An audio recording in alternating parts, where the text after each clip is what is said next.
ఇప్పసారకు ఇందిరమ్మ పేరు పెట్టకండి అంటూ అసెంబ్లీలో రాకేష్ రెడ్డి ఆర్మూర్ ఎమ్మెల్యే ప్రస్తావించినటువంటి విషయంలో కాంగ్రెస్ పార్టీ నాయకులైతే గర్రుమంటున్నటువంటి పరిస్థితి.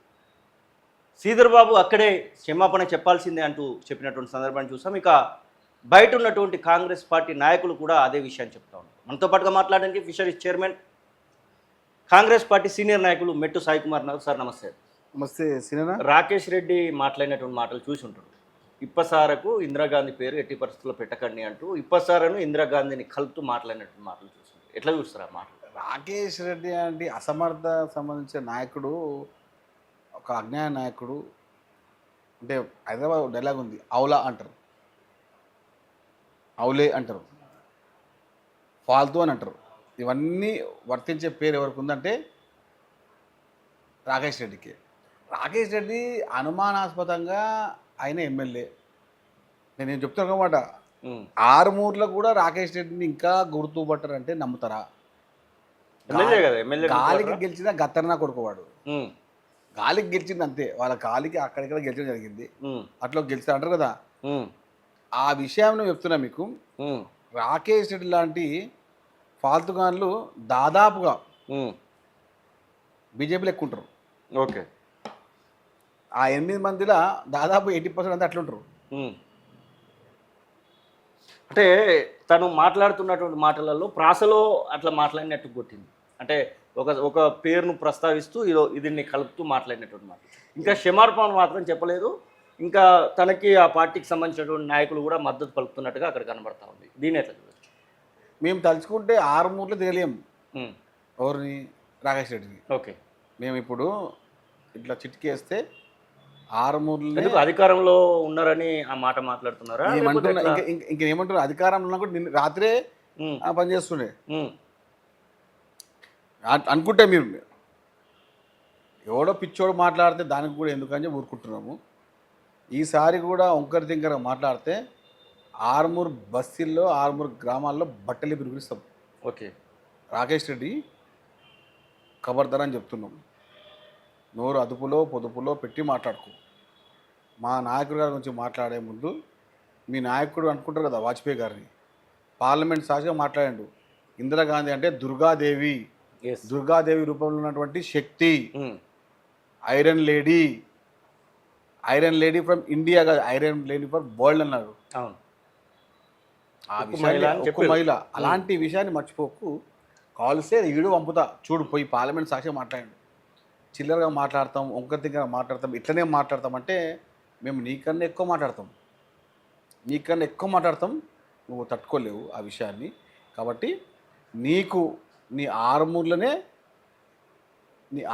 నీ ఊర్లోనే ఉరికించి కొడతాం. బెదిరిస్తున్నారా? చెబుతున్నాం. బెదిరింపు అంటే ఇదా సీనన్న? ఓకే, బెదిరింపు అంటే ఇది చెబుతున్నాము. ఓకే, జరగబోయే చెప్తున్నాము. ఎక్కువ మాట్లాడితే అట్లేదని చెప్తున్నాము. నీకు మున్సిపల్ ఎన్నికల్లో ఇచ్చినాం షాటు. ఆరుమూరు మున్సిపాలిటీ మేము కాంగ్రెస్ పార్టీ గెలిచింది కదా. అవును, 22 కౌన్సిలర్ ఉంటే 16 కాంగ్రెస్ పార్టీ గెలిచింది.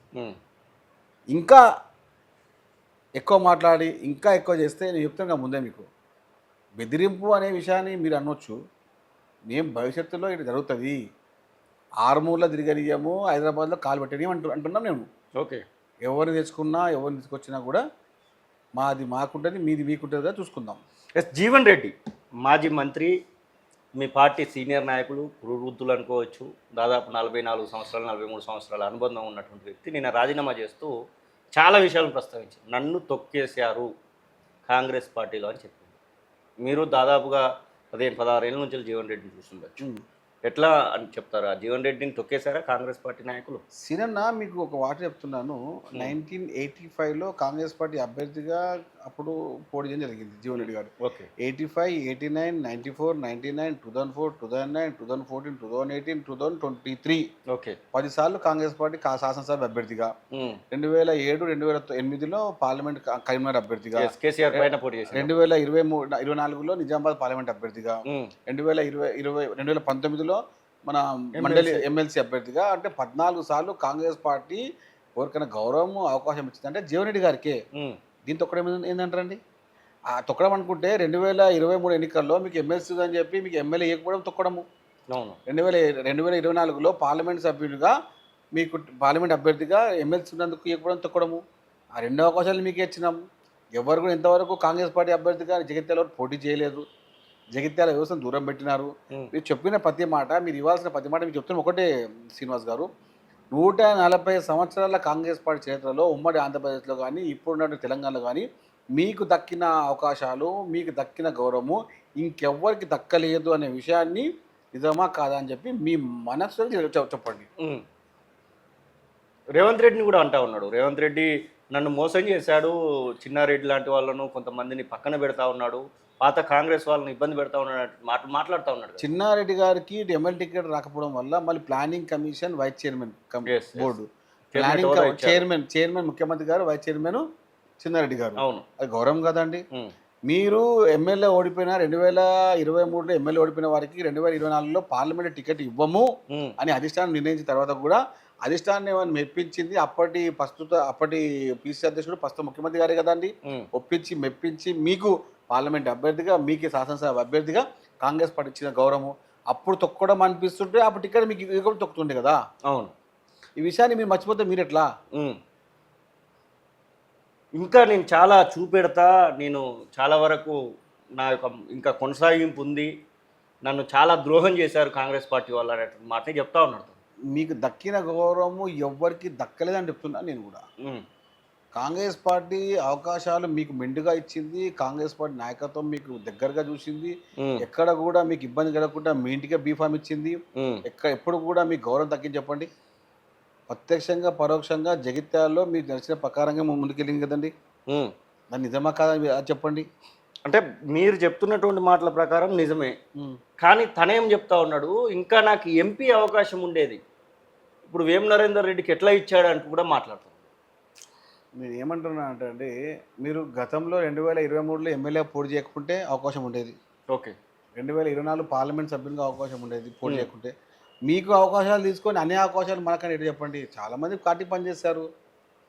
ఇప్పుడు నేను కూడా ఎమ్మెల్యే అవకాశం రాలేదు కాబట్టి నాకు చైర్మన్ వచ్చిందండి. అవును. ఆ ఎమ్మెల్యే నేను పోటీ చేసి నాకు చైర్మన్ వచ్చేదా? అంటే అవకాశాలు అందరికీ ఇవ్వాలని చెప్పి కాంగ్రెస్ పార్టీ నిర్ణయిస్తూ ఉంది. కాబట్టి ప్రతి మాటకు నేనే కావాలి, ఎమ్మెల్సీ నేనే ఉండాలి, ఎంపీ నేనే ఉండాలి, ఎమ్మెల్సీ అభ్యర్థి నేనే ఉండాలి అంటే అది ఎంతవరకు నిజమో అది మీరు చెప్పండి. ఇప్పుడు కాంగ్రెస్ పార్టీ మీకు ఇచ్చే గౌరవాన్ని మీరు మర్చిపోయి ఇప్పుడు కాంగ్రెస్ పార్టీ నాకు అన్యాయం చేసిందని చెప్పి మాట్లాడితే ఇది మంచి పద్ధతిగా అంటున్నాను నేను. ఓకే. మాకు జీవన్ రెడ్డి గారు మాకు చాలా గౌరవం ఉంది, కానీ మీరు కాంగ్రెస్ పార్టీ గురించి మాట్లాడతాము, మీరు రేవంత్ రెడ్డి గారి గురించి ఇంకొకరి దగ్గర మాట్లాడతామంటే మాకు నచ్చదు, అది ఎవరికి నచ్చదు ఆ విషయం. ఓకే. ఎస్, బడ్జెట్ గురించి మాట్లాడుకుందాం కాసేపు. బడ్జెట్లో ప్రధానంగా ఒక అంశం చాలా మందికి నచ్చుతూ ఉంది, ముఖ్యంగా కుటుంబ పెద్ద ఎవరైనా మరణిస్తే ఎట్లా అని చెప్పేసి ఉద్దేశంతో కాంగ్రెస్ పార్టీ 5 లక్షల రూపాయల బీమాని చేయబోతా ఉంది. జూన్ 2 నుంచి అది అమలు చేయబోతా ఉంది. ఈ బీమా విషయంలో ఎట్లా చెప్తారు? అది ప్రజల యొక్క సంక్షేమము, ప్రజల యొక్క వ్యవస్థను, ఆర్థిక వ్యవస్థను, నిరుపేద కుటుంబాలకు అండగా ఉండాలని చెప్పి కాంగ్రెస్ పార్టీ ఎప్పుడు తపన పడుతూ ఉంటుంది. ఓకే. ఏ విధంగా సంక్షేమ పథకాలు ప్రతి ఇంటికి ప్రతి గడపకు చేర్చాలని చెప్పి రేవంత్ రెడ్డి గారు పడుతున్న తపనకు పునాదియే ఈ 5 లక్షల రూపాయల బీమా. ఓకే.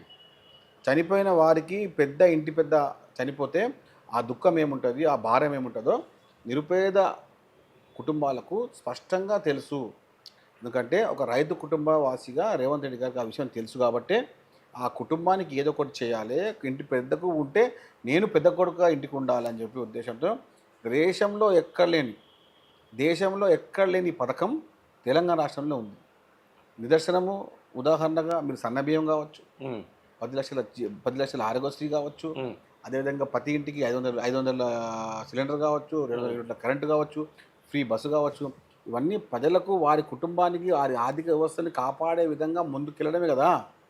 ఇది ఇంకేందంటే ఇంటి పెద్ద చనిపోతే ఆ ఇంట్లో పడే నరకయాతన, ఆ ఇంట్లో పడే బాధని ఎంతో కొంత తీర్చాలి. ఆ కుటుంబ సభ్యునిగా నేను ఉన్నా కదా, ఇంటి పెద్ద దిక్కగా ఉన్నా కాబట్టి నా అంటూ ఒక బాధ్యతగా, నా అంటూ ఒక చిన్న వృతాభక్తిగా ఏదో ఒకటి ఇవ్వాలని చెప్పి ప్రత్యేకంగా ప్రత్యేక కోసము జూన్ 2 రాష్ట్ర అవతరణ సందర్భంగా ఈ పథకాన్ని ముందు తీసుకొచ్చి ప్రతి ఇంటి నుంచి ఏదో ఒకటి సహాయం చేయాలనే ఉద్దేశంతో ముందుకెళ్తా ఉన్నాము.